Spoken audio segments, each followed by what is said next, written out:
বিএনপির প্রতিষ্ঠাতা জিয়াউর রহমানের ৮৯তম জন্মবার্ষিকী আজ। এই উপলক্ষে তার সমাধিতে শ্রদ্ধা জানাচ্ছেন দলের নেতাকর্মীরা। আরো জানাতে সরাসরি যুক্ত হচ্ছেন সহকর্মী হাসান মাহমুদ। হাসান, সমাধিতে এসে কি বলছেন নেতাকর্মীরা, জানাবেন।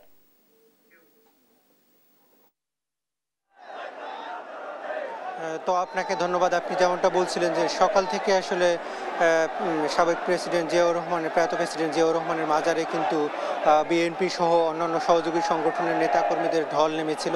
আমরা যেমনটা দেখতে পাচ্ছি যে এখনও কিন্তু বিভিন্ন থানা, জেলা পর্যায়ের, আসলে উপজেলা পর্যায়ের নেতাকর্মীরা তারা কিন্তু এখানে এসেছেন।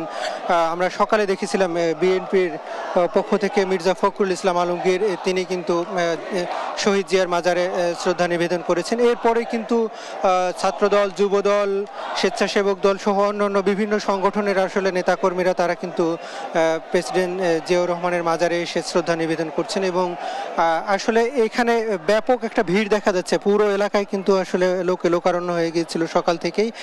তারা যেটি বলছেন যে আসলে জিয়াউর রহমানকে নানাভাবে ফ্যাসিবাদী সরকার আসলে মুছে ফেলবার চেষ্টা করছিলেন, কিন্তু আসলে জিয়াউর রহমানের যে অবদান স্বাধীনতা যুদ্ধে এবং বাংলাদেশের বিনির্মাণে যে তার অবদান, সেটিকে আসলে কোনোভাবে মুছে ফেলা সম্ভব না, সেটাই কিন্তু বারবার এখানকার নেতাকর্মীরা বলছেন। এবং কিছুক্ষণ আগে বিএনপির মহাসচিব মির্জা ফখরুল ইসলাম আলমগীর যেটি বলছিলেন যে আসলে জিয়াউর রহমানের অবদান যেমন অস্বীকার করার মতো না, তেমনই কিন্তু তার যে দল বিএনপিকেও আসলে নানাভাবে হেনস্থা করা হয়েছে। গুণ খুমের মধ্য দিয়ে আসলে বিএনপিকে শায়েস্তা করবার চেষ্টা করেছিল ফ্যাসিবাদী সরকার, কিন্তু আসলে সেটি সম্ভব না। আজকের মানুষের যে ঢল, সেটাই কিন্তু প্রমাণ করছে যে আসলে একজন জিয়াকে আসলে বাংলাদেশের ইতিহাস থেকে মুছে ফেলা সম্ভব না। তিনি যেটি বলছিলেন যে বর্তমান সরকারের আমলে একই সাথে নির্বাচন এবং সংস্কার দুটিকে আসলে তিনি বলছেন যে প্যারালালি চলতে পারে, এখানে আসলে কোনো ধরনের বিরোধ হওয়ার কথা না। অর্থাৎ তিনি চাচ্ছেন যে যেসব সংস্কারের উদ্যোগ বর্তমান সরকার হাতে নিয়েছে, সেই সংস্কারের পাশাপাশি আসলে নির্বাচনের যেসব কর্মসূচি,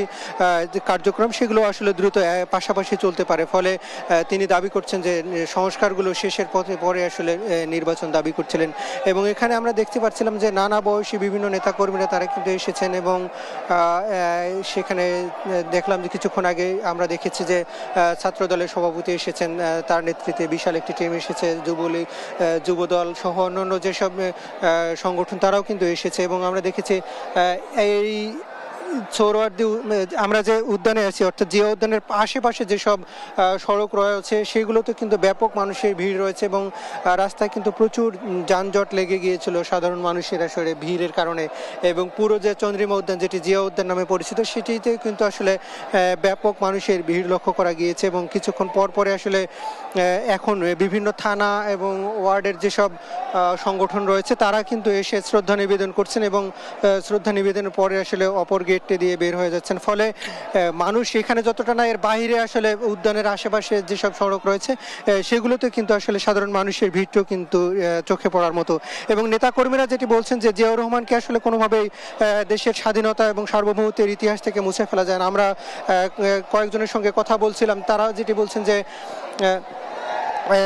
পাঠ্যপুস্তক থেকে আইন করে জিয়াউর রহমানকে স্বাধীনতার ঘোষক থেকে তাকে বাদ দেওয়া হয়েছিল, কিন্তু আসলে সেসব কোনো কিছুই আসলে ধূপে টিকে সাধারণ মানুষের কাছে আসলে জিয়াউর রহমান এখন পর্যন্ত প্রাসঙ্গিক এবং বাংলাদেশের স্বাধীনতা সার্বভৌমত্ব টিকিয়ে রাখার ক্ষেত্রে আসলে জিয়াউর রহমানের যেসব অবদান ছিল এবং তার সংস্কার, যেসব দর্শন নিয়ে দেশের স্বাধীনতার পরবর্তী সময়ে একটি ভঙ্গুর দেশকে তিনি যেভাবে সাধারণ মানুষের কাছে একটি গ্রহণযোগ্য করেছিলেন এবং অর্থনীতি পুনরুদ্ধারের যে তৎপরতা দেখিয়েছেন, সেটি আসলে বাংলাদেশের পাথেয় হয়ে থাকবে। তো এই ছিল আমার কাছে এখান থেকে সবশেষ পরিস্থিতি। তো আপনাকে ধন্যবাদ। রাজধানীর জিয়া উদ্যান থেকে সর্বশেষ খবরাখবর জানাচ্ছিলেন আমাদের সহকর্মী হাসান মাহমুদ।